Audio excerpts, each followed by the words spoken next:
как признак некого заболевания.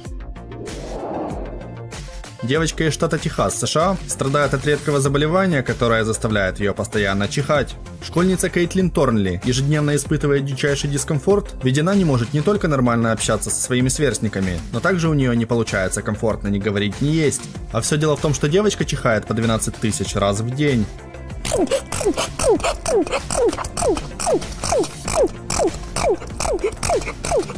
Сначала родители Кейтлин решили, что у подростка просто аллергия в связи с наступлением весны, однако шли дни, недели, месяцы, а недомогание не проходило. Более того, девочка чихала все чаще и чаще. 6 разных врачей пытались объяснить это странное состояние простудой и аллергией, и только один доктор-невропатолог предположил, что причиной такого непрерывного чихания является нервный тик.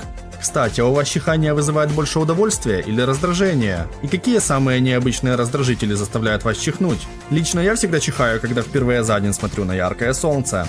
Что же касается девочки, то единственное время суток, которое она не мучается от зуда в носу, это ночь. Только во время сна Кейтлин может обходиться без носовичков. Еще на удивление чихание прекращается во время прослушивания ее любимых песен Beatles. Другая музыка, к сожалению, не помогает, и все прочие ухищрения также бесполезны. По словам Кейтлин, у нее постоянно болят мышцы живота, а еще она чувствует слабость в ногах. И это не удивительно, ведь серия чихов порой достигает до 20 раз в минуту.